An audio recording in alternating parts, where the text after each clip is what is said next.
Welcome to Family History Mysteries, a podcast that tells the stories uncovered through family history research, the unexpected stories of everyday people. I am an avid family historian who has been compiling my family tree for over 15 years, with nearly 20,000 people recorded in my trees.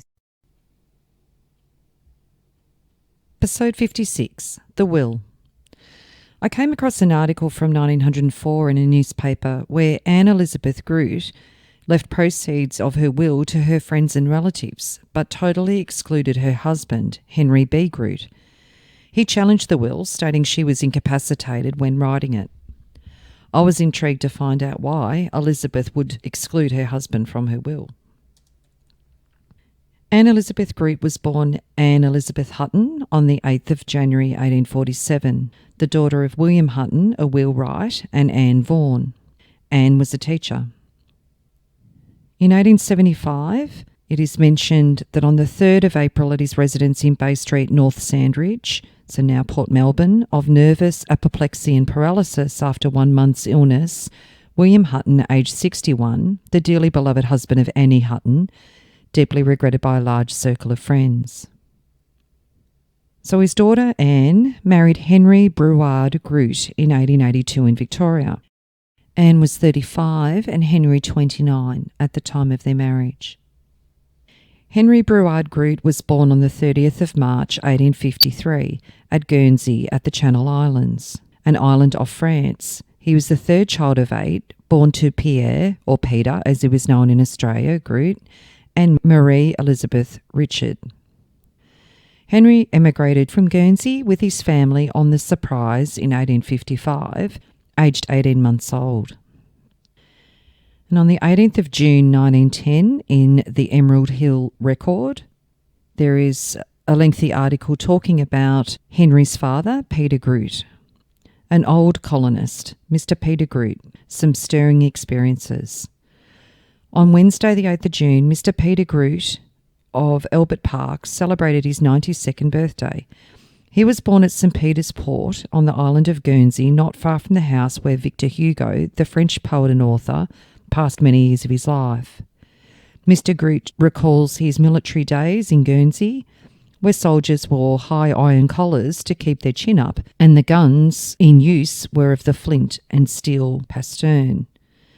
The weight carried by a fully accoutred soldier was enormous. Persons committing a misdemeanour in those days were put into iron cages on wheels, which were drawn into the market square, and passers-by scoffed at them and pelted them through the bars with garden and other refuse. The stocks were also in vogue but seldom in use.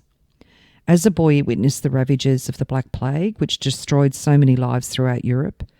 Smallpox epidemics were treated very differently to now, several families living in the same house being down at one time with the scourge and no isolation attempted. In fact, the people in some cases were so superstitious that persons were brought over from France to drive away the devils, as well as the disease from their homes. Public execution by hanging was also allowed by law, and while Mr. Grut was in the military, the whole of them were drawn up on the beach to St. Peter's Port to witness the hanging of a French nobleman who had committed child murder. The presence of the soldiers fully armed was for the purpose of being ready to repulse the landing of a French contingent of bluejackets and marines, whom it had been reported were to be sent over in a French frigate to seize the prisoner and stop the execution. But the report was unfounded and the execution duly took place. On one visit to the island by the late Queen Victoria and Prince Albert, her husband, they were shown a splendid Chateaumartel pear tree in fruit belonging to the Grut family, and on tasting the pears, the royal couple ordered that they should be sent over to the palace every year. The consignment was carried out for many years. The Queen sent in return a Bank of England £5 note for each lot. Mr. Grut came out to Victoria in 1855 in a vessel named Surprise, and the voyage took 160 days. He often speaks of the trials of the passengers on such a small vessel, especially when compared with the comforts now enjoyed on the present great ocean greyhounds. On the Surprise, the greater portion of the drinking water was carried on deck, and he says if the decks had happened to be swept by a heavy sea, the crew and passengers would have been in a sad predicament. As a boy, the subject of this sketch was apprenticed to the shipbuilding trade. the islanders being noted for their construction of fine vessels, both in model and seaworthiness. After finishing his trade, he followed the sea and made several voyages to the East and West Indies. He remembers seeing Halley's Comet in 1835 and witnessed several total eclipses of the sun.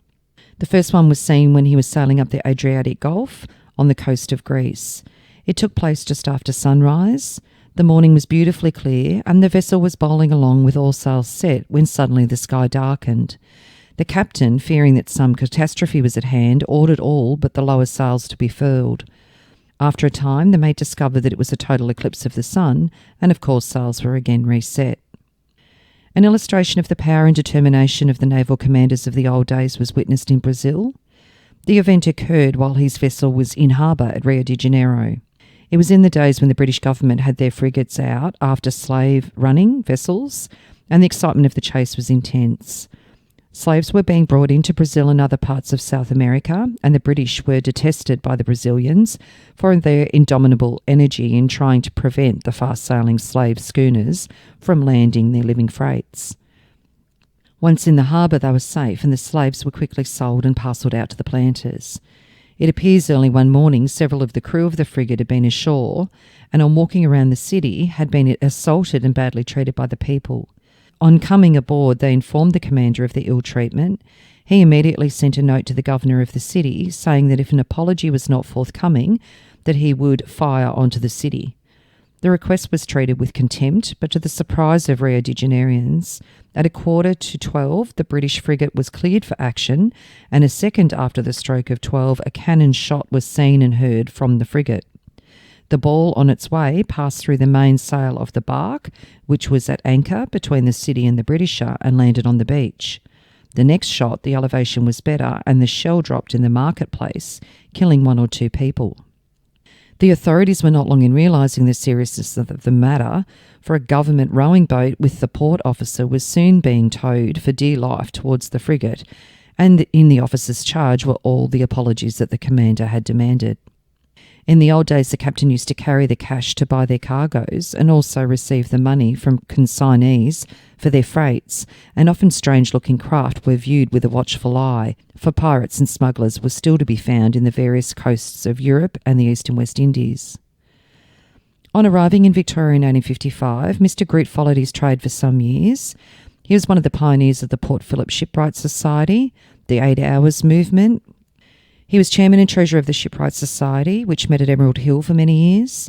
His first house was partly constructed out of the cases of which he'd packed his furniture and his cooking utensils. Very small vessels were able to come up the Yarra, the river being shallow and the banks covered with dense trees. He remembers a vessel being handed down with block and tackle near the old Prince Bridge for the purpose of having her bottom recoppered. Portions of the town and railway piers he helped to build, and also the first pier at Geelong. The sleepers for the Geelong Railway were cut by his party in what was called at the time the Black Forest. After some years in Victoria, he went with his partners John Wishart, who later built the Murray River Bridge and the Cape Lewin Lighthouse, and Edward Jones, who later built the large bridge over the Derwent at Hobart, and over in South Australia built the jetty at Wallaroo and the railway lines from Muta to Kadina to the smelting works at Wallaroo. It was in the paying days of the celebrated Burra Burra and Moonta copper mines. On York's Peninsula, there was not a bushel of wheat grown, and farmers being of the opinion that the soil and climate were not suitable. Since then, the same land has produced the largest crops of wheat per acre in the world. During his long life, he has experienced the vagaries of Dame Fortune. He lost all he possessed in the Provident Institute Bank when the directors cleared out at Callow. Undaunted, however, he kept his shoulder to the wheel, and by economy and temperance had been able to enjoy many years of rest and to have 3 trips to his native land. He has never had a doctor in his life of 92 years, but a year or so ago he could be seen swimming around Stubbs Baths, thoroughly enjoying himself. For over half a century he has been a staunch adherent of the South Melbourne Methodist Church. His sons, Councillor P Grut, J B Grut, architect, H B Grut at Newport Workshops, and his daughter, Mrs Waddle, are well-known residents of South Melbourne. And as mentioned, that was published in June 1910, and in December 1911 was announced the death of Mr Peter Grut. We regret to record the demise on Sunday last of Mr. Peter Grut, late of Guernsey House, Esplanade East, Port Melbourne, in his 94th year. Mr. Grut was one of our earliest townsmen and greatly respected and esteemed by a large circle of friends. So Peter Grut was recorded as sailing from Launceston to Melbourne in January 1884. In May 1888, he sailed to London. So as mentioned, one of his sons, Henry B Grut, he married Anne Hutton in 1882. And there is a mention in a police gazette, Henry B Grut, railway employee, 14 Nelson Road, Montague, reports stolen from his dwelling a lady's gold brooch with 5 diamonds, 6 knives and a fork, a pair of field glasses covered with black Russian leather and dent on the brass, and has HBG scratched on the cover. Total value £13 stolen, and that was mentioned in 1902. Anne's mother, Anne, died on the 28th of December 1901 in South Melbourne, and Anne received nearly £2,000 from her mother's will as she was the only child. And this included a total of 7 cottages in South Melbourne, 2 vacant lots and 72 acres at Tyab. Nearly 2 years later, there is a death notice in the paper for Anne Elizabeth Grut. On the 30th of October at her residence, Nelson Road, South Melbourne, Anne Elizabeth Grut, the dearly beloved wife of Henry Grut, aged 56 years. And 3 weeks later, there was a notice in the paper of her will and estate. Mrs. Anne Elizabeth Grut, late of Nelson Road, South Melbourne, who died on the 30th of October, under a will dated on the 23rd of April 1902, left real estate valued at £3,000 and personal property valued a little over £1,000. She bequeathed houses in Nelson Road to Mrs. Frederica Below, Mrs. Ward and Andrew Healy in acknowledgement of special kindness, and the residue to her cousin Octavia Christian of Liverpool, England. 4 months later, in March 1904, there is an article titled A Challenged Will, Incapacity Alleged. Mr. Justice Hodges yesterday continued to hear evidence relating to the will of Mrs. Anne Elizabeth Grut, late of South Melbourne, deceased. The caveat was lodged by H.B. Grut, the husband of the deceased, on the grounds of unsoundness of mind and testamentary incapacity. The total estate was valued at £4,300. J.J. Kitchen, medical practitioner called on behalf of the executors, said the testatrix was paralysed down the left side, indicating a lesion of the right lobe of the brain. In her case, the lesion would probably be due to embolism, which was a blocking of a blood vessel by a clot. As the paralysis had continued so long, a large blood vessel was probably affected. And one of the lawyers asked, she suffered from aphasia or difficulty in speech? And the doctor responded with yes. What would that standing alone indicate? And he said a lesion on the left side of the brain. Even if the right hand were also paralysed, and he said that would strengthen the opinion that the left of the brain was affected. Taking all such indications together would indicate what? And the doctor responded with that there was a lesion on both sides. The testatrix's physical condition was about the same from December 1902 to August 1903. I observed no change mentally nor in speech. The lawyer asked, could you have carried on a conversation with her? And the doctor answered, no. Did you ever hear 5 intelligible words from her? No. Any words outside yes, no, or deserted? I do not remember any. Would she understand what her property was, how it was invested, what it would realise, and the claims of relatives? And the doctor said, I have very great doubt about her going through that mental process. Would you describe her as mentally weak? And he said yes. As not altogether silly, but her mental equilibrium unstable? And he said yes. Is that she would be easily influenced? And the doctor said yes. In your opinion, would she understand what she wanted to do? And the doctor said she would. Glenelburn Knight, medical practitioner of Port Melbourne, gave a similar opinion. And one of the lawyers said if she had a businessman like Mr. Maddock not to influence her, but to point out the facts, could she appreciate what her property was and the claims of all interested? And the doctor said she could not reason properly on all those matters. Alexander Aitchison, medical practitioner, said the testatrix's mind was very unstable and peevish. Sometimes my visits and my fees would be satisfactory to her, and sometimes she complained of my having delayed too long between visits. The solicitor asked, "That would be irritability?" And the doctor said, "No, want of mental balance. I think she could appreciate the nature and extent of her property and the number of claimants, but not the extent of all their claims. Nor could she consider all the questions in combination which were necessary to make a will. I agree that although the brain had a speech centre, there is no localising a centre of reasoning faculties.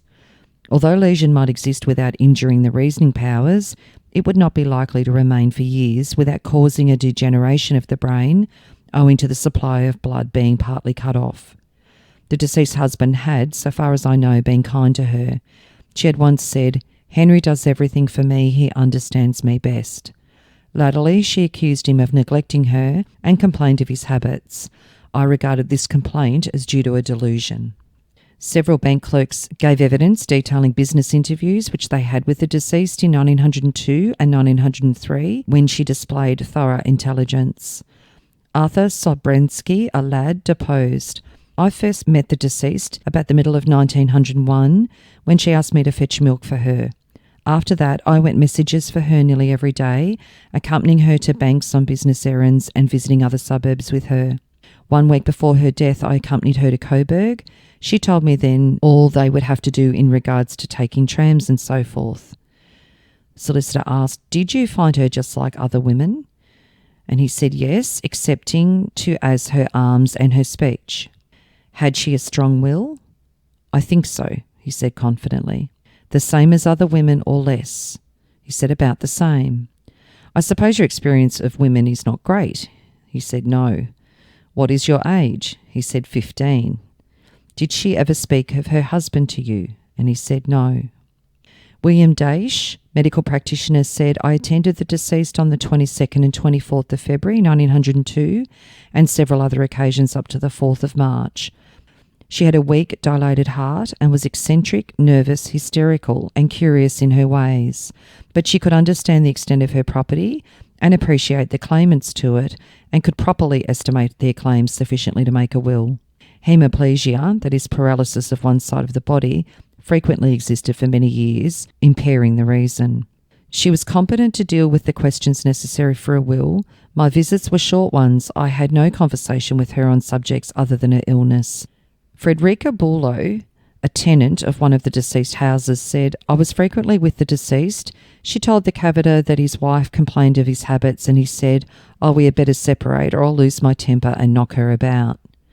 In February 1903, I saw the cavator standing over his wife threateningly and he said, 'Give me the property or you'll see what will come of it.' I was frightened and left quickly and I am not sure whether the cavator saw me." Henry B Grut, the cavator, was called and stated, "I was married in 1882. No children were born alive. The deceased and I remained on the best of terms for many years, till some unpleasantness was created by her mother, who had lived with us from the time of marriage. My earnings had assisted in the erection of 4 houses, built on land given to the deceased by her mother, and 3 of these houses the deceased had devised to her friends. For 2 years after the deceased's paralytic stroke, in 1896, we got on well, but then she seemed to discredit me, and if she saw me enter a room where her purse was, she would rush in ahead and snatch it. She would also wake me in the night and complain that there was a woman outside waiting for me. I believe Mrs. Bulow was influencing my wife. When my wife left the house in February 1903, I inquired for her whereabouts and the next morning went into town and watched the trains arriving. Failing to see her, I returned to work in the afternoon. I afterwards got a solicitor's letter to quit the house. I thought it extraordinary that she wanted a separation. I did not go near her from February till the date of her death, 30th of October. I expected her to send for me." The hearing continued and it was decided that the will was going to be regarded as a valid document, and under it, taken in conjunction with 2 codicils, Henry Grut, the widower, gets nothing out of an estate which is valued at £4,300. Walter Pearce, the solicitor, stated that he was informed by a clerk at the savings bank that Mrs. Grut, when she came to the bank, was accompanied by a boy who seemed to manage her as she appeared quite silly. Maria Mackey, a widower who had known Mrs. Grut for 4 years, said that the testatrix told her she was going to leave all her property to friends in England. She said her husband was a bad man, that he stopped out late at night and she blamed him for everything. Mr Justice Hodges, in delivering judgment, said he had no reasonable doubt as to the findings. He found as a fact that on the 23rd of April 1902, when the will was made, the testatrix was of sound disposing mind and knew and appreciated what she was doing. As to the codicils, the position was different and he could not come to the same conclusion. Her body had become so enfeebled and the supply of blood to the brain so poor that in his Honour's opinion she was not able to hold in mind the considerations necessary to do justice to the persons interested as her relatives and remember at the same time the nature and extent of her property. The main objection raised to the will was that she had a delusion as to her husband being responsible for a disease from which she was suffering. Her mother had expressed that view, and she may have placed more on it than it was justifiable. It was on suspicion, or even a belief, which kind conduct on his part might have removed, but which unkind conduct must have re-established in her mind. There was no real delusion, and she was of sound disposing mind. The relations between husband and wife were not of the kindliest character, even before 1888, and the journal showed that on their return from England, she felt that he preferred other society to her. She might have been exacting, but she thought she was being neglected, and although the husband denied it, there was strong evidence of it, and it was not surprising that she should say that, as none of the property came from him, she was not disposing to convey to him that which came from her mother. Mr Maddock pressed her to not forget her obligations to her husband, and she relented to the extent of £100, and that was probably her real mind on the subject. Dr Daish, who had conversations with her and ample opportunities for judging, expressed the confident opinion that in the previous February she was quite capable. His Honour thought as to the will the executors must succeed, but as to the codicils they must fail. He regretted that he felt compelled to upset the devise to Mrs Ward, who had been a most satisfactory witness. Costs of all parties, as between solicitor and client, were ordered to be paid out of the estate. And another article, the proceedings relating to the will of Mrs Anne Elizabeth Grut, late of South Melbourne, were continued, stating that during a trip to England in 1888, Mrs Grut kept a diary in which she wrote, "Henry never attends religious service, not even on Sundays. He is always in company with men of dissolute habits, card players and drunkards." That statement is untrue. The notion that I was inattentive to my wife is also purely imaginative. It is untrue also that I walked into a hotel at which we were staying with the most drunken man on board the ship. Mrs Grut was a most regular attendant at religious services and held strong views on that subject. I think my wife's mind was unsound because she was always forgetting where she put things, such as her handkerchiefs and glasses. I left it to my solicitors to determine what sums should be paid to me on the separation. I thought I was entitled to the money I had contributed to the cost of the cottages. Several witnesses were called regarding business dealings with the deceased, in which, in their opinion, showed mental weakness. Mrs Margaret Jenkins said, "I had many conversations with the deceased. Mrs Grut said her husband gave her all his wages except £5 per week, which he allowed him for railway fares and tobacco. I said to her, 'Oh, if that's all he has, there's no fear of him going astray.' The solicitor asked, 'Did he ever ask for an advance?' She said, 'Yes. She told me that he asked for more once.' 'Did he ever ask his wife for the money for a new suit of clothes?' 'Yes,' she said, and she said she would not give it to him.' 'Did the condition of his clothes at the time justify the application for assistance?' And she said it did. 'Was the question of his drinking ever raised?' She said yes. And I said to her, 'You give him no chance to do so,' and Mrs Grut laughed as well. On one occasion, the deceased came to me with her hair and clothing very untidy and stayed a night. After her return home, I asked how Mr Grut received her, and she said, 'He asked me where I had been for the night, and I replied, "When you tell me where you go, I will tell you where I go." So very difficult out of those proceedings to really find the truth. As you could see, that there were several medical practitioners that gave conflicting evidence as to whether Anne was of sound mind. And it seems from Henry's point of view that he contributed to the properties, even though her mother had given her quite a big inheritance at the time. Henry went on to marry Julia Corker in Victoria in 1906. Henry was 53, 34 years older than Julia, who was 22 at the time of their marriage. Julia had been born in Omeo, Victoria in November 1884. Henry and Julia were living in Richmond in 1909 and his occupation was listed as a joiner. Henry and Julia had 3 children. Julia died in May 1927, and it says the friends of Mr. Henry B Grut sympathised with him in the death of his wife Julia, which occurred on Thursday last after a very long illness. Mr. and Mrs. Grut were old residents of South Melbourne and Albert Park. In 1934, Henry was a railway employee in Armidale, Victoria, and Henry died with his occupation listed as a carpenter in August 1939, and he left the proceeds of his will equally to his 3 children. If you are interested in sharing your story on my podcast Family History Mysteries, please go to my Facebook page and send me a message. If you would like some assistance in filling in the gaps in your family tree to see what mysteries you solve, please get in touch. And don't forget you can have early access to episodes by subscribing, and you'll also gain access to bonus episodes.